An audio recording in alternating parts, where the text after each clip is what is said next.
Le Low-Tech Lab Grenoble, c'est une asso qui est née en tout début 2019, à la suite de quelques mois de préparation, avec pour idée d'être une espèce d'expérimentation territoriale pour diffuser la philosophie low-tech. On était assez proche de l'équipe du Low-Tech Lab, qui est donc basée en Bretagne à Concarneau à l'origine, et qui porte un projet depuis 2013 de documentation, de diffusion des low-tech. Au travers de cette documentation est né le site web lowtechlab.org, sur lequel il y a une espèce de Wikipédia des low-tech qui recense tout un tas de tutoriels de low-tech qui ont été documentés dans le monde par l'équipe du Low-Tech Lab, mais pas que, parce que c'est une plateforme ouverte. Et l'idée était ensuite au-delà de la diffusion via cet outil web, et de faire de la diffusion au plus proche des gens et des besoins, donc de commencer à monter un réseau de communautés. Nous, on a été la première ici en France, à Grenoble, un peu plus de 2 ans et demi maintenant. On a porté pas mal de projets avec différents acteurs. Petit à petit, d'abord on se rencontrait un peu chez les uns, chez les autres. Là, ça fait 1 an et demi qu'on a ce local qui nous est mis à dispo par la mairie, avec les 2 autres assos, Planète Science et Archipel, avec qui on les partage.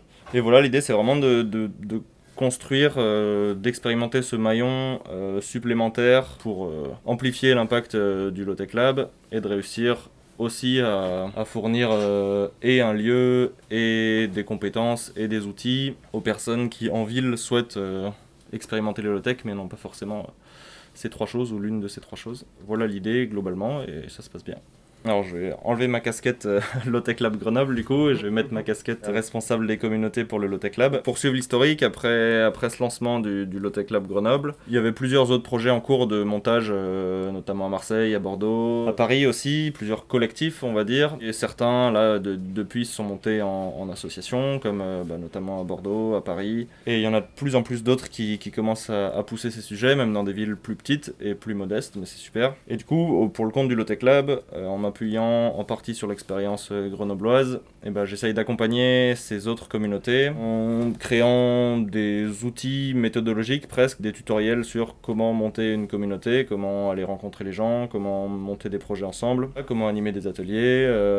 Et surtout, l'idée c'est pas de tout faire moi-même, déjà parce que c'est épuisant, et aussi parce qu'on part que d'une seule expérience, et il y en a chaque Low-Tech Lab est différent, et chaque structure est différente, de même que chaque territoire. L'idée c'est d'essayer d'insuffler aussi l'idée de produire des communs aux autres structures, d'essayer peut-être de créer juste des templates généraux, des canevas, et de faire en sorte que chaque communauté puisse les remplir, pour à la fin avoir un gros socle commun qui puisse s'exporter aussi dans d'autres pays. On commence à voir maintenant des gens en Belgique, en Suisse, au Luxembourg, au Canada, au Cameroun. Enfin, la communauté grandit très vite là sur ces quelques derniers mois, et c'est très cool.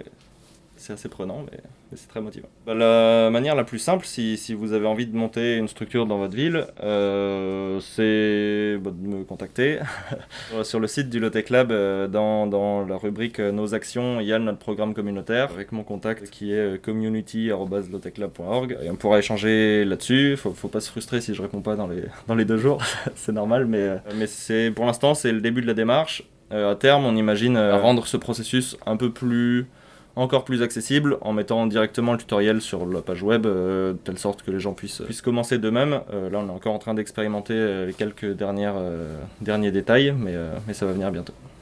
Sur l'aspect international, c'est la première chose qui est un peu délicate, c'est que dans les pays non francophones, le terme low-tech n'évoque pas vraiment la même chose que chez nous. Ça rejoint plus vraiment une question de niveau technologique entre les low, les médiums et les high-tech, où en France, le terme low-tech qui a été popularisé depuis 2013-14 entre le livre de Philippe Buix et le travail de Low-Tech Lab et de toutes les autres structures. Il y a vraiment cette idée de démarche, de philosophie aussi derrière, des critères d'accessibilité, de durabilité, d'utilité. Et néanmoins, ça n'empêche pas, surtout grâce au travail du Nomade des mers, donc le catamaran qui fait le tour du monde pour recenser des low-tech, de semer un peu des petites graines dans plein de pays. Il y a beaucoup de pays, évidemment, c'est la base du constat du Low-Tech Lab, qui pratiquent déjà les low-tech sans forcément l'appeler comme ça. Et c'est ça qui nous sert de ressource, de ce qu'on documente. Donc l'idée n'est pas forcément de dire on va créer des low-tech labs partout, parce qu'il y a plein d'endroits où il y a déjà des structures qui sont très chouettes. Plutôt de réussir à mettre ces structures en réseau, de faire en sorte qu'elles se connaissent, qu'elles puissent communiquer ensemble. Donc ça, c'est l'idée globale. Et comment ça se passe? Ça se passe un peu à l'opportunité, on va dire, des gens qui se contactent, des projets qui se montent de pair à pair. Notre outil principal pour ça, c'est un outil numérique qui s'appelle Discord, qui permet d'avoir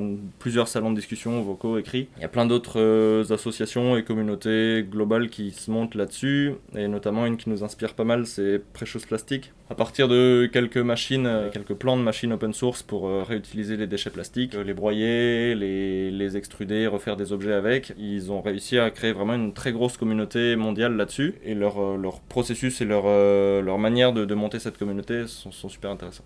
Est-ce qu'il y a déjà des résultats en termes d'apport pour les populations qui vont être touchées par la présence des structures un peu partout? Oui, je pense. Un des principaux qu'on peut citer, c'est le projet Low-Tech et Réfugiés, qui avait initialement été initié par Marjolaine Baer au sein du Low-Tech Lab, qui maintenant le porte au sein d'une autre structure qui s'appelle ECHO, avec une présence à Lesbos en Grèce, sur une île où énormément de réfugiés arrivent, un makerspace là-bas, avec des personnes exilées qui participent à l'animation du makerspace, qui ont énormément de compétences à partager, des bénévoles aussi français et européens, et beaucoup d'ateliers sur place. Et maintenant 2 autres antennes qui sont en France, à Marseille et Briançon, avec des formations professionnalisantes pour les personnes exilées et les personnes non exilées. Donc c'est vraiment un super projet, je trouve. Il y en aurait plein à citer.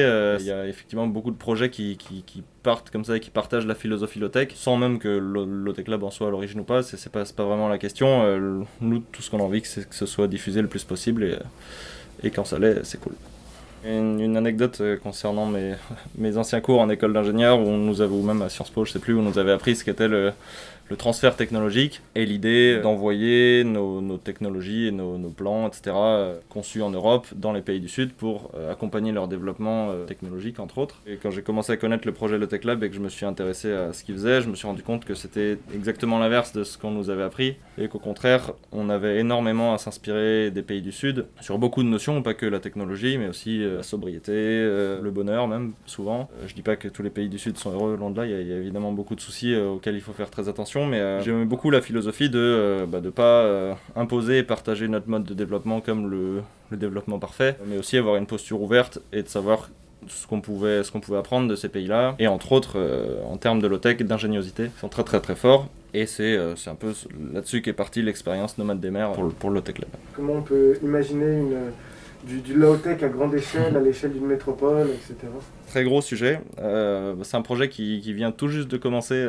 On a à peine eu le temps de se reconnaître un peu entre acteurs, donc il n'y a pas encore, on va dire, beaucoup de production par rapport à ça. Mais l'idée, dans ce qui nous plaisait, le pourquoi est-ce qu'on a rejoint ce projet, c'est que les low-tech actuellement en France, je pense, souffrent pas mal d'une image très rurale et marginale même parfois. Et c'est le cas pour un bon nombre de projets, notamment le Low-Tech Lab et les premiers projets qui ont eu lieu à Concarneau, ou même l'Habitat Low-Tech, qui est une tiny house équipée d'une douzaine de low-tech. Eh bien, c'est des projets qu'on peut difficilement envisager tels quels en ville, et ce qu'on a défendu quand on a porté ces projets, c'était pas de créer l'habitat parfait, rêvé pour tout un chacun en France, c'est plutôt de montrer une démarche, de savoir combien consomme notre habitat, combien est-ce qu'on consomme, de quelle surface on a besoin réellement pour vivre, selon le niveau de confort qu'on souhaite. Et au travers de ça, bien plutôt de partager cette démarche, justement, les résultats techniques, économiques et environnementaux de chacune des low-tech qui ont été documentés. C'était aussi un des objectifs de ce projet-là. Et du coup, petit à petit, avec les communautés qui ont commencé à émerger dans chacune des grandes villes, la question de la low-tech en ville se pose de plus en plus. Idem pour nous à Grenoble, c'est une grande partie de nos membres vivent en appartement. Et évidemment, on ne fait pas la même chose dans un appartement que dans une maison à la campagne, où on a du terrain, plein de choses pour expérimenter. Donc on se débrouille un peu comme on peut. On essaye de pousser différents projets. Nous, ici à Grenoble, on a un projet depuis le mois de décembre avec Laure, notre volontaire en service civique, sur la précarité énergétique, et de réfléchir comment, au travers d'ateliers low-tech, on arrive à créer une dynamique d'entraide, de partage sur cette question-là, auprès d'un public en difficulté. On essaye aussi de réfléchir, comme tu disais, plus globalement, à qu'est-ce que ça veut dire mettre la low-tech à l'échelle, entre guillemets, dans une ville. Est-ce que c'est répliquer des systèmes que chacun a un four solaire sur son balcon? Je pense pas. C'est pas vraiment l'idée. Encore une fois, on parle plutôt d'essayer de mettre à l'échelle la démarche. Un autre travail qui me plaît beaucoup, qui est porté au sein du Low-Tech Lab par Quentin, qui est d'enquêter sur des organisations plutôt que les systèmes techniques en eux-mêmes, voir comment est-ce qu'elles fonctionnent avec leurs partenaires, leur réseau. Et il a notamment documenté une boulangerie solaire en Normandie par exemple, et une association à Bordeaux qui s'appelle la Fuménerie, qui travaille à installer des toilettes sèches en ville et à récolter le compost de ces toilettes sèches pour le redistribuer à des agriculteurs. Et c'est plein de petits maillons comme ça, avec une autre structure qui s'appelle Cargonomia aussi, qui fait de la logistique à vélo et de la construction de remorques. Plein de petites graines qui sont pour l'instant éparses, mais dont on commence à voir une cohérence d'ensemble, et pourquoi pas une application pour réellement rendre les villes plus low-tech grâce à des réseaux d'acteurs locaux comme ça et de petites structures. Et reste toujours la question de l'échelle, évidemment. Une ville de 100 000, 200 000, 1 million d'habitants ne peut pas survivre sans les réseaux, sans les transports associés, etc. C'est pas vraiment à ça qu'on veut s'attaquer, c'est plutôt à tout le reste et comment rendre tout ça plus résilient avec des acteurs mieux répartis et moins centralisés. Une des grandes idées à la naissance de l'association ici, qui a pas mal été porté par Martial, était de faire entrer les low-tech dans l'enseignement supérieur et la recherche, parce que étant chercheur et enseignant, il en avait un peu ras-le-bol des sujets qu'il enseignait, et il a découvert les low-tech et il s'est dit c'est un truc très chouette à enseigner, plein de sciences, plein de phénomènes physiques à étudier, à développer, et ça peut bénéficier de beaucoup d'améliorations potentiellement, pas que sur le plan technique mais aussi sur les usages ou bien les aspects économiques. Et du coup on a commencé à travailler il y a un peu plus de 2 ans sur une proposition d'abord pour l'université de modules de cours sur les low-tech, qui a été un peu mise de côté, mais c'est pas grave, on n'a pas abandonné pour autant, et on est allé voir donc Grenoble INP, qui est le groupement d'écoles d'ingénieurs sur Grenoble, duquel je suis issu aussi, et là on a trouvé une porte bien ouverte et des oreilles attentives à nos idées. Et petit à petit, donc ça fait quelques années qu'on accompagne des projets d'étudiants sur un semestre sur des constructions et des études autour des low-tech. Donc on en a fait sur la marmite norvégienne, sur le méthaniseur, sur le garde-manger, entre autres. Et petit à petit, en engrangeant un peu d'expérience là-dessus, sur ce qui est bien et intéressant à travailler en école d'ingénieur, ce qui est moins intéressant, on a pu affiner notre proposition. Et là, dès le mois de septembre, va ouvrir un nouveau master qui s'appelle PIST, pour une ingénierie sobre de la transition, quelque chose comme ça. J'ai plus l'acronyme exact en tête, c'est à vérifier. Et en tout cas, sur ce projet, nous, on est très impliqués pour proposer des cours sur les low-tech et des projets, fil rouge, réellement en lien avec la société aussi. C'est en ça que notre place d'association est intéressante dans le processus, et pour vraiment réussir à décloisonner les portes et les murs des écoles d'ingénieurs, parce que les élèves le demandent aussi, de faire des projets qui font sens, d'avoir des cours qui font sens pour eux. Et donc on se sentait un peu une responsabilité de réussir à rapprocher ces deux mondes. On ne sait pas encore si on va y arriver, mais on espère. J'ai sauté un peu une étape dans le processus, mais avant tout ça, il y a eu un groupe, une communauté qu'on a appelé l'autre, LOWTRE, pour Low-Tech, Recherche et Enseignement. C'est une communauté qu'on a fait émerger au travers d'un forum, d'un webinaire d'abord en juin 2020, puis d'une rencontre en présentiel à Grenoble en septembre ou octobre 2020 également, où là plusieurs enseignants-chercheurs de plusieurs écoles de France sont venus pour se rencontrer, commencer à discuter sur le sujet, échanger des avis. Et donc reste de ça le forum pour l'instant, et différentes collaborations qui ont émergé entre écoles, et entre autres aussi bien le parcours dont je viens de vous parler qui est en train de naître à Grenoble, d'autres qui sont déjà en place dans d'autres écoles comme à l'INSA, comme dans d'autres écoles de France aussi, je les ai pas toutes en tête, et des projets d'envergure encore plus grande, à l'échelle européenne notamment, où on participe aussi, bien réussir à créer des cours et des outils pédagogiques, mais pour une échelle encore plus grande. Tout ça avance très vite.